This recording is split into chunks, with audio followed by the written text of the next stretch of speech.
तो हम लोगों ने अब तक जो है कर लिया है इंसर्शन इन अ नोड, मतलब इन अ लिंक लिस्ट। अब हम लोगों ने करना था how to delete a node in a link list. उसका कोड हम लोगों ने स्टडी करना है, सारी चीज़ें। लेकिन उससे पहले मैं आप लोगों को थोड़ी बहुत चीज़ें जो हैं वो विजुलाइज करवा दूँ, मतलब सब चीज़ समझ आ जाए, फिर हम लोग कोडिंग की तरफ आएंगे। बेसिक अंडरस्टैंडिंग पहले बिल्डअप करना ज़रूरी है। सही है। अच्छा, सबसे पहली चीज़ मैं एक ना यहाँ पे एक लिंक लिस्ट आप लोगों को बना के दे देता हूँ, ताकि आप लोग उसको थोड़ा बहुत उससे रिलेट कर सकें। एक ऐसी रैंडम रिंग लिस्ट बना देते हैं यहाँ पे।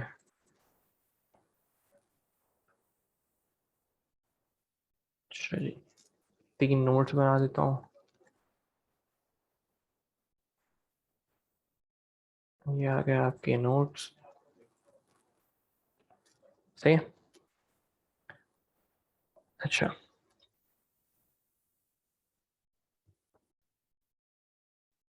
इनमें कुछ वैल्यूज मैं स्टोर कर रहा हूँ, ए बी एंड सी।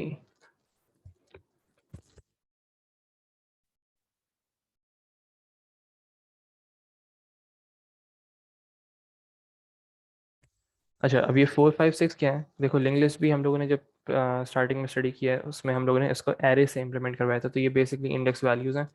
अगर तुम लोग लिखना चाहो तो लिख लो इसको यहाँ पे, कि ये बेसिकली आपकी इंडेक्स वैल्यूज हैं। Index values. सही है।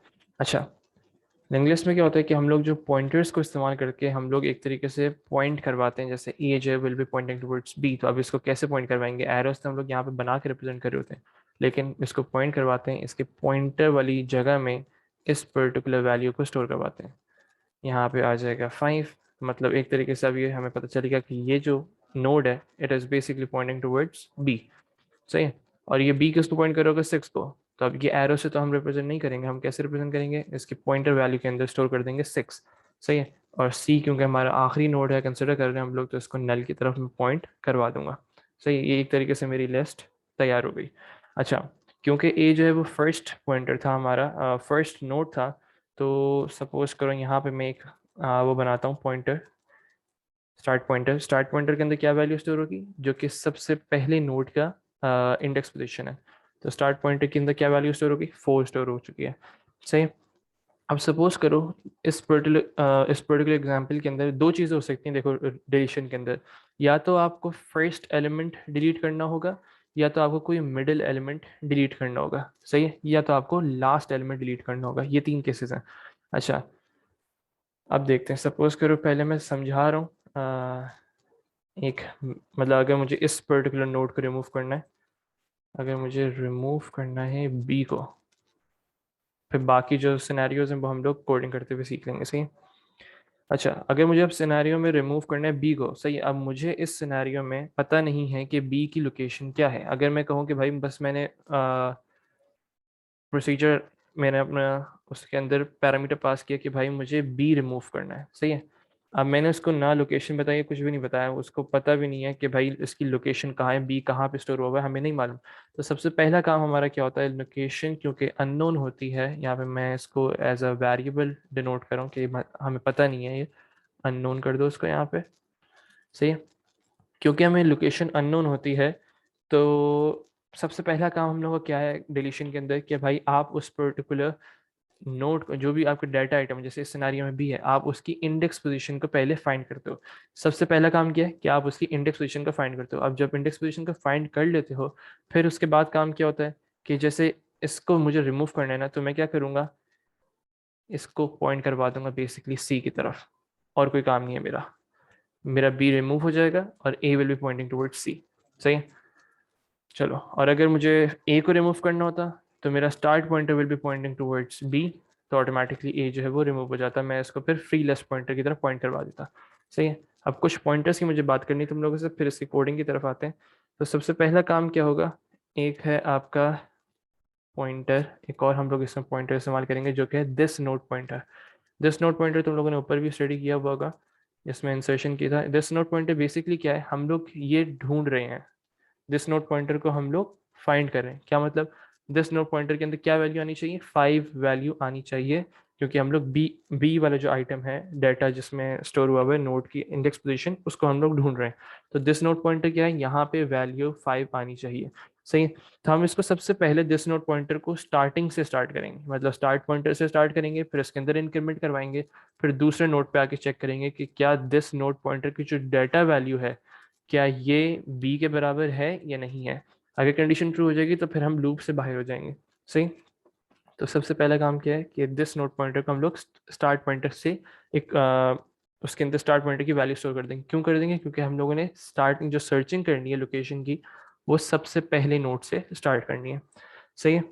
उसके बाद हम लोग कुछ कंडीशन इसमें अप्लाई करेंगे, और एक पॉइंटर मुझे और समझाना है आप लोगों को, प्रीवियस नोड पॉइंटर। अच्छा, ये प्रीवियस नोड पॉइंटर क्या है, प्रीवियस नोड पॉइंटर सपोज करो कि ये हम लोग का जो फिफ्थ वैल्यू है ये आपकी दिस नोड पॉइंटर है, तो इससे प्रीवियस नोड पॉइंटर क्या होगी, ये 4 वाली वैल्यू।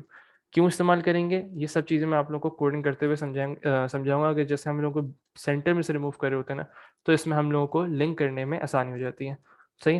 प्रीवियस नोड पॉइंटर क्या होगा, उससे पीछे वाली वैल्यू, दिस नोड पॉइंटर से एक प्रीवियस नोड की इंडेक्स पोजिशन। सही। चलो, अब इसको स्टार्ट करते हैं कोडिंग करना, और उसी के साथ साथ इसमें हम सीखते जाएंगे कि क्या क्या चीज़ें कैसे अप्लाई होंगी और कोडिंग कैसे होगी। बस इन चीज़ों को अपने दिमाग में रखो कि स्टार्ट पॉइंटर क्या है, दिस नोट पॉइंटर क्या है, प्रीवियस नोट पॉइंटर क्या है, बाकी फिर कोडिंग इतना कोई मुश्किल काम उसमें है नहीं। सही। सपोज करो मुझे यहाँ पे प्रोसीजर लिखना है डिलीट नोड के नाम से, जो कि आपको बेसिकली पैरामीटर जो है एक डाटा आइटम लेगा, और फिर उसको सर्च करने के बाद उसको रिमूव करेंगे हम लोग। चलो, प्रोसीजर मैंने यहाँ पे लिखा प्रोसीजर। सही। बस इन चीज़ों को दिमाग में रखा, किस किस पॉइंटर के नाम हम लोगों ने क्या रखा हुआ है।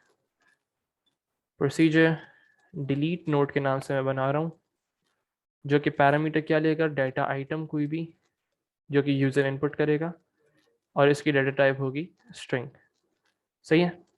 अब सबसे पहली चीज़ क्या है, मैंने अपने दिस नोड पॉइंटर को इनिशियलाइज करवाया। दिस नोड पॉइंटर क्यों करवा रहा हूँ, क्योंकि मुझे स्टार्टिंग से स्टार्ट करना है। और दिस नोड पॉइंटर जो है ना, वो बेसिकली हम इसलिए भी बनाते हैं ताकि हम लोग के जो स्टार्ट पॉइंटर की वैल्यू जो है वो लॉस ना हो। अच्छा, अब मुझे सबसे पहला काम मेरा क्या था कि मुझे लोकेशन को ढूंढना है। अब उसको कैसे कर सकता हूँ मैं यहाँ पे लगाऊंगा कंडीशनल लूप लगेगा ऑफ कोर्स, वाइल। अच्छा, पहले मैं कंडीशन लिख दूँ दोनों वाइल लूप की, फिर आप लोग देखिए। While this node pointer is not equal to null pointer. अच्छा, ये नल पॉइंटर क्या है, null pointer is basically this value जो कि यहाँ पे स्टोर हुई होगी। सही। एंड अच्छा, सपोज कर लेते हैं कि इस जो कि ये एरे की जो एलिमेंट्स हैं जिनसे हम लोगों ने एक लिस्ट को रिप्रेजेंट करवाया हुआ है, इसका नाम है लिस्ट। सही है, इस एरे का नाम है list. And list this node pointer dot data. अच्छा, डॉट डाटा हम लोग कब इस्तेमाल करते हैं, जब हम लोग को एक एरे के अंदर जैसे सब डिविजन्स हुई हुई होती हैं। जैसे सपोज करो ये एक एरे है 1D, तो उसमें एक पॉइंटर की वैल्यूज होती हैं और एक डाटा की वैल्यूज होती हैं। अगर आप लोगों ने ये नहीं याद आ रहा तो क्रिएशन ऑफ लिंक लिस्ट देख लो, वहाँ से समझ आ जाएगा। सही।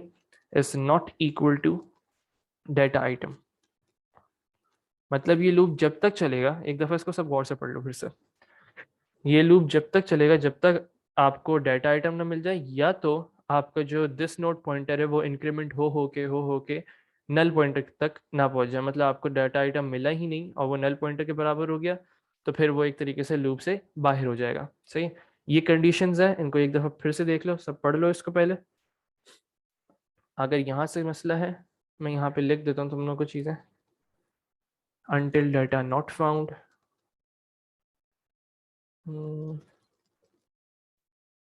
until data not found, एक भी इनमें से कंडीशन फॉल्स हो गई हम लोग लूप से बाहर हो जाएंगे। सही। until data not found। अच्छा, अब कुछ चीज़ें देखते हैं यहाँ पे। अब मैंने यहाँ पे सबसे पहली चीज करनी है, प्रीवियस नोड पॉइंटर का मैं एक वो बनाऊंगा,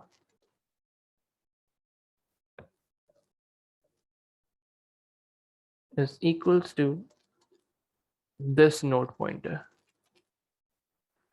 सही, ये मैंने इसलिए बनाया ताकि मैं अगर सपोज करो कि मुझे मिडिल में से अगर एलिमेंट को रिमूव करना है तो मेरे ये काम आएगा। Previous node pointer is equals to this node pointer. कैसे काम आएगा वो हम लोग आगे जब अपने पॉइंटर्स की वैल्यूज को सही कर रहे होंगे तो उसमें आप लोगों को समझ आ जाएगी। तो ये previous node pointer is equals to this node pointer. अब इसके बाद हम लोगों ने इंक्रीमेंट किसी भी पॉइंटर की वैल्यू को इंक्रीमेंट करवाने का तरीका ऊपर सीखा हुआ है। अगर नहीं याद तो इंसर्शन का जो कोड है उसको देख लो ना एक दफ़ा, ताकि वो भी क्लियर हो जाए। अब यहाँ पे मैंने लिखा इंक्रीमेंट करवाना है मुझे दिस नोड पॉइंटर के अंदर। कैसे करवाते थे? This node pointer is equals to list this node pointer dot pointer. इसकी मैं डिटेल में नहीं जा रहा हूँ क्योंकि मैंने ये इंसर्शन के अंदर करवा दिया था। This node pointer dot pointer, इससे क्या होगा, बस इसको लिख लो ताकि तुम लोग थोड़ा बहुत याद रहे। इससे इंक्रीमेंट करवा रहे हैं हम लोग, increment in this node pointer. सही। अच्छा, इंक्रीमेंट का ये मतलब नहीं होता इस सिनेरियो में, अगर थोड़ा बहुत कंफ्यूज मत होना इसमें कि 5 और 6 और 7 ऐसे इंक्रीमेंटेशन नहीं हो रही, क्योंकि ये एरेज हैं। एरेज की इंडेक्स की जैसे सपोज करो इंक्रीमेंट ऐसे हो रही है कि एक नोड से बाद दूसरे नोड के जो पॉइंट वैल्यू वो उसके अंदर स्टोर होगी। अब एरेज के अंदर तो कुछ भी इंडेक्स की पोजीशंस हो सकती हैं, तो इससे कोई कंफ्यूज मत होना। बस सिर्फ अगर इसको याद रखना है तो इसको ऐसे याद रख लो कि एक तरीके से दूसरे नोड की जो पॉइंटर वैल्यू वो आप लोग इसके अंदर स्टोर करोगे दिस नोड पॉइंटर के अंदर। सही। अच्छा, अब ये हम लोग कर देंगे यहाँ पे एंड वाइल। इस पर्टिकुलर कोड से, इस पर्टिकुलर कंडीशनल लूप से मेरे पास क्या आ जाएगा वो भी लिख लो।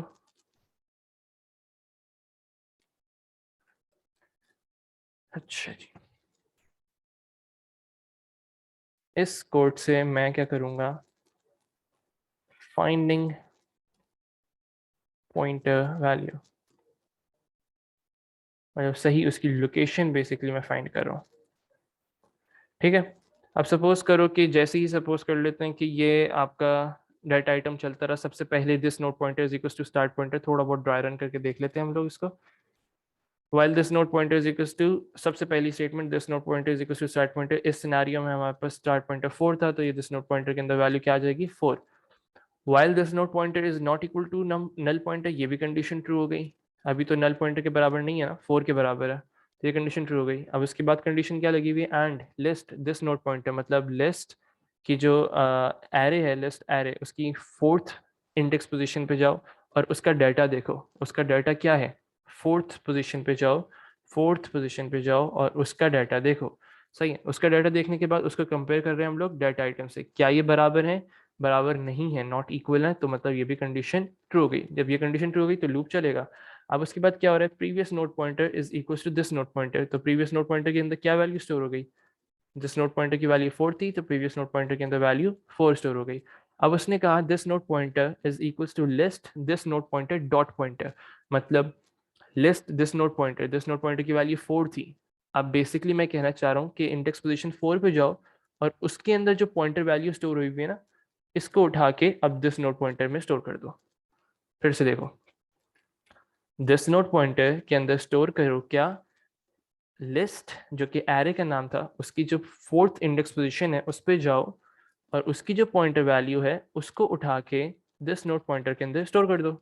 सही है, हम लोगों ने ये काम किया। इससे क्या होगा, इंक्रीमेंटेशन हो जाएगा उसके अंदर। अब दिस नोड पॉइंटर की वैल्यू 5 हो गई। सही, अब सब चीज़ों को मैं रेस कर रहा हूँ। अब दिस नोड पॉइंटर की वैल्यू क्या हो गई, 5 हो गई है। अब वापस ऊपर आएंगे, क्या 5 नल पॉइंटर के बराबर है, not is not equal to null pointer, condition true हो गई। जैसी कंडीशन ट्रू होगी फिर नीचे वाली कंडीशन को चेक करेंगे, क्यों दोनों ट्रू होना जरूरी है, क्योंकि एंड लगा हुआ है। List this node pointer dot data. अच्छा, लिस्ट 5 मतलब इंडेक्स पोजीशन 5 पे जाओ एरे की और उसके डाटा को उठाओ। 5 पर आए, डाटा को उठाया हमने और वो बी था, और जैसे ही वो बी था तो मतलब क्या होगा, आपका ये कंडीशन फॉल्स हो जाएगी क्योंकि वो इक्वल टू है। यहाँ पे क्या लिखा हुआ है, नॉट इक्वल टू। जैसी कंडीशन फॉल्स होगी हम लोग लूप से बाहर आ जाएंगे। हमें पता चल जाएगा क्या, कि दिस नोड पॉइंटर के अंदर अब हम लोगों के पास वो पर्टिकुलर लोकेशन है, वो पर्टिकुलर इंडेक्स वैल्यू है जिस पे हमारा डाटा आइटम स्टोर हुआ है। सही है, ये मैंने आप लोगों को ड्राई रन करके भी दिखा दिया। चलो, हम लोगों ने अपनी लोकेशन ढूंढ ली है। अब हम लोगों ने क्या करना है, इसको रिमूव करना है और अपने पॉइंटर्स की वैल्यूज को सही से एडजस्ट करना है। चलो, इनको इरेज कर देता हूँ चीज़ों को ताकि बाद में कंफ्यूजन ना हो। चलो, अब सबसे पहली चीज़ मुझे एक चीज़ करनी होगी कि सपोज करो कि आपका जो डाटा आइटम था यहाँ पे था ही नहीं, बी भी नहीं था, यहाँ पे कुछ ऐसी रैंडम डी कर देते हैं इसको। आपका डाटा आइटम था ही नहीं, तो वो इंक्रीमेंट हो के this node pointer at last वो किसके बराबर हो जाएगा, नल पॉइंटर के बराबर हो जाएगा। जैसे ही वो नल पॉइंटर के बराबर होगा हमें पता चल जाएगा कि हाँ भाई, इस पर्टिकुलर लिस्ट के अंदर ये डाटा आइटम मौजूद ही नहीं है। तो सबसे पहली कंडीशन मुझे ये लगानी है। देखो, जब नल पॉइंटर के बराबर हो गया तो क्या होगा कि ये वाली कंडीशन जो है वो फॉल्स हो जाएगी, ये कंडीशन ट्रू ही रहेगी और ये वाली फॉल्स हो जाएगी ऊपर वाली। और जैसे ही वो फॉल्स होगी तो हम लोग लूप से बाहर आ जाएंगे। तो हमें पता चल जाएगा कि भाई दिस नोड पॉइंटर के अंदर क्या वैल्यू है, नल पॉइंटर वैल्यू है। तो हमें सबसे पहली कंडीशन जो लिखनी है, जिसमें अब हम लोग अपनी पॉइंटर्स की वैल्यूज को एडजस्ट करेंगे, उसमें सबसे पहली कंडीशन ही मैं ये लगाऊंगा कि if this node pointer is equal to null pointer, oh sorry, if this node pointer is not equal to null pointer. अगर वो नल पॉइंटर के बराबर नहीं है तो फिर हम अपने पॉइंटर वैल्यूज को एडजस्ट करेंगे। सही। और अगर वो नल पॉइंटर के बराबर होगा तो हम बाकी चीजों को देखेंगे ही नहीं, हम लोग फॉरन इफ से बाहर चले जाएंगे और एंड इफ कर देंगे। ठीक है। सबसे पहली कंडीशन ये होनी चाहिए कि नोड एग्जिस्ट इन लिस्ट। अगर ये कंडीशन ट्रू होती है, अगर ये कंडीशन ट्रू होती है इसका मतलब क्या होगा कि नोड जो है वो एग्जिस्ट करता है, नोड एग्जिस्ट इन लिस्ट। ठीक है। देन अब सबसे पहले हम लोग को कंडीशंस देखनी है। अगर आपका जो नोड है वो सबसे पहली वैल्यू है, मतलब सबसे जो पहला वैल्यू था, पहला नोड था, इसके अंदर हम लोगों को इसको रिमूव करना होता। सपोज करो कि यहाँ पे बी वैल्यू स्टोर हुई भी होती तो सबसे पहले वाले नोड को रिमूव करना होता। तो मुझे सबसे पहली कंडीशन इसकी लिखनी होगी। चलो, इसको लिखते हैं, if this node pointer is equal to start pointer,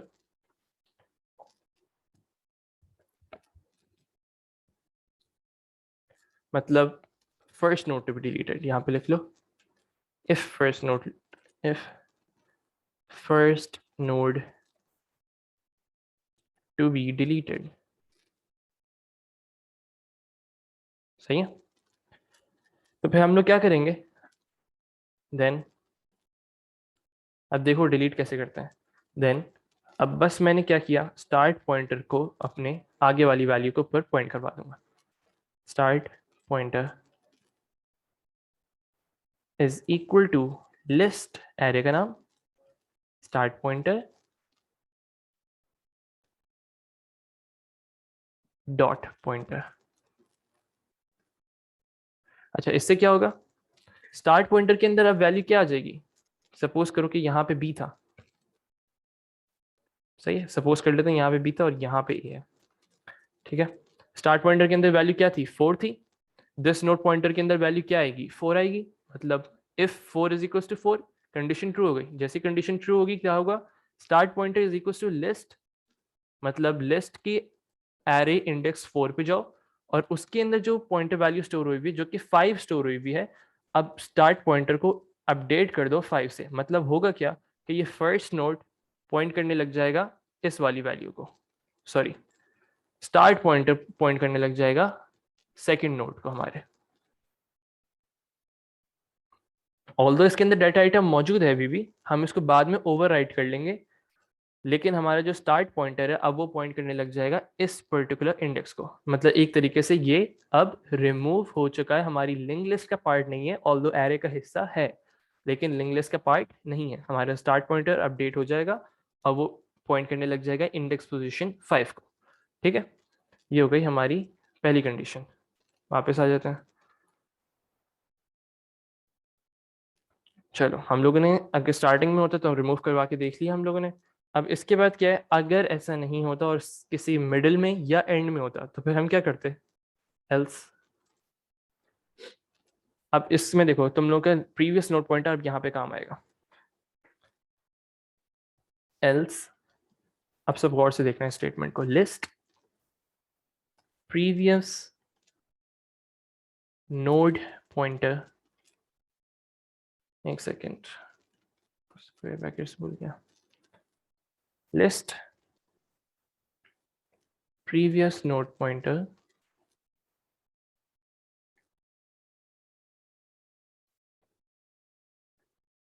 dot pointer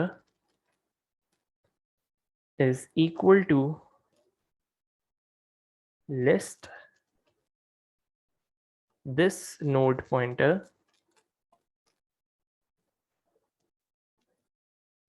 dot pointer। चलो अब इसको देखते हैं। पहले मैं एंड इफ कर दूं। अच्छा, अब जितने इफ इस्तेमाल किए ना उन सब पर एंड इफ कर देना। एक यहाँ पे एंड इफ हो जाएगा और एक यहाँ पे एंड इफ होगा, एक यहाँ पे एंड इफ हो जाएगा। चलो अब देखो गौर से। अब सपोज करो कि हमारा जो नोड है वो एग्जिस्ट करता है लिस्ट के अंदर, और मतलब ये कंडीशन ट्रू हो चुकी है, और ये कंडीशन ट्रू हो चुकी है, उसके बाद एग्जिस्ट कर रहा है इसका मतलब। और उसके बाद हम लोगों ने चेक कर लिया कि अगर वो नोड पॉइंटर जो है हमारा वो स्टार्ट पॉइंटर मतलब फर्स्ट एलिमेंट नहीं है, फर्स्ट नोड नहीं है, किसी मिड वैल्यू है, मिड नोड है, तो हम क्या करेंगे, हम लोगों ने सबसे पहला इसको चीज़ को चेक करना है। एल्स सपोज करो कि दिस नोड पॉइंटर की क्या वैल्यू थी, दिस नोड पॉइंटर की वैल्यू थी 5, दिस नोड पॉइंटर की क्या वैल्यू थी 5। सही है, अब हम एक काम करते हैं, सारी चीज़ों को नोट डाउन करते हैं। लिस्ट 5 और प्रीवियस नोड पॉइंटर की क्या वैल्यू होगी, उससे पुरानी वाली वैल्यू, उससे पिछले वैल्यू 4। सही है। अब वो कहना चाह रहा है कि तुम लोग जाओ लिस्ट के एरे पोजीशन 4 की जो पॉइंटर है, ऊपर चल के देखते हैं। 4 का जो पॉइंटर है जो कि 5 है, इसको हम लोगों ने अपडेट करना है। हम लोग बेसिकली क्या करेंगे, इसको अपडेट करके पॉइंट करवा देंगे 6 की तरफ, इंडेक्स पोजीशन 6 की तरफ। कैसे करवाएंगे, अब वो देखो। इस वाली वैल्यू को हम लोग, हमें इसके जो बाद वाला नोड है उसकी लोकेशन कहाँ से आएगी, उसका हम लोग को इंडेक्स पोजीशन कहाँ से मिलेगी, यहाँ से दिस नोड पॉइंटर की वैल्यू से मिलेगी। This node pointer dot pointer से हम लोगों को मिलेगी। हम ये वाली लोकेशन उठाएंगे और यहाँ पे डाल देंगे। ये फायदा है हमें प्रीवियस नोड पॉइंटर का। अब मैं करके दिखाता हूँ तुम लोग को, एक मिनट। मैंने कहा list previous node pointer dot pointer के अंदर स्टोर कर दो, मतलब लिस्ट 4 पॉइंटर डॉट पॉइंटर जो कि इस सिनेरियो में 5 है, इसके अंदर स्टोर कर दो। क्या स्टोर करना है वो देखते हैं। List this node pointer dot pointer, मतलब लिस्ट का एरे का इंडेक्स पोजीशन 5 पे जाओ, एरे की इंडेक्स पोजीशन 5 पे जाओ, और उसके अंदर जो पॉइंटर वैल्यू स्टोर हुई है विच इज 6, इस वैल्यू को स्टोर कर दो। तो अब यहाँ पे 6 आ जाएगा। अब ये जो है ए इज बेसिकली पॉइंटिंग टुवर्ड्स सी, लेकिन ये भी 6 की तरफ पॉइंट कर रहा है। तो अब मुझे क्या करना पड़ेगा, इस बी को इंडेक्स पोजीशन इसकी चेंज करनी पड़ेगी, इसके पॉइंटर वैल्यू को चेंज करना पड़ेगा, और मैं इसको फ्री लिस्ट पॉइंटर की तरफ पॉइंट करवाऊंगा, फ्री लिस्ट की तरफ पॉइंट करवाऊंगा, ताकि अब जब हम इंसर्शन कर रहे होते हैं हम लोग फ्री लिस्ट के अंदर स्टोर करते हैं ना पहले आइटम, तो इसके अंदर हम लोग डाटा को एक तरीके से स्टोर करेंगे, मतलब ओवरराइट करेंगे। सही है, ये एक तरीके से रिमूव हो चुका है, बस अब मुझे इसको ओवरराइट करवाना है। चलो, हम लोगों ने यहाँ तक सीख लिया कि इंडेक्स की पोजीशंस सही कैसे करते हैं। अब सही करने के बाद हम लोग देखते हैं कि इस बी को मुझे रिमूव करवाना है। पॉइंटर्स की हम लोगों ने एडजस्टमेंट कर दी है, अब बस मुझे इसको बी को एक तरीके से एज ए शो करना है कि भाई ये एम्प्टी हो चुका है, ऑल्दो कि इसके अंदर डाटा आइटम अभी मौजूद है जब तक वो ओवरराइट नहीं हो जाता। लिस्ट, अब मैं क्या कर रहा हूँ, बस मैं बी को रिमूव कर रहा हूँ एक तरीके से। This node pointer dot pointer is equal to free list pointer, मतलब जो हम लोग का बी वाला इंडेक्स था ना, उसके अंदर पॉइंटर के अंदर कौन सी वैल्यू स्टोर हो जाएगी, free list pointer. Free list pointer के अंदर जो वैल्यू थी वो इसके अंदर स्टोर हो जाएगी, और फ्री लिस्ट पॉइंटर को भी मैं अपडेट कर दूंगा।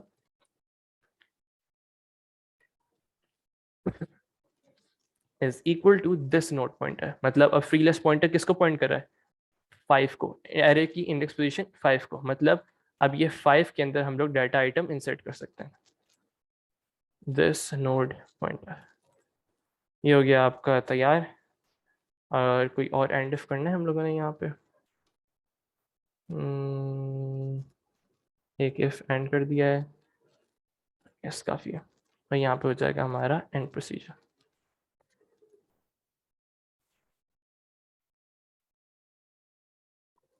एंड प्रोसीजर, ठीक है। अच्छा कुछ चीज़ें चेक कर लेते हैं यहाँ पे, ये इफ सही से एंड इफ हुआ है, सही है। और कोई इफ इस्तेमाल किया है हम लोगों ने, बस सही है, 2 ही इस्तेमाल होंगे, ठीक है। ये हो गया जी आप लोगों का डिलीट करने का तरीका। अब नेक्स्ट वीडियो में आप लोगों को मुझे सिखाना है कि एक लिंक लिस्ट के अंदर डाटा आइटम फाइंड कैसे करते हैं, सही है, वो हम लोग अभी कवर करेंगे अगली वीडियो के अंदर। सही, ये हो गया आप लोगों का कॉन्सेप्ट डिलीट नोड का। चलो भाई, अल्लाह हाफिज़।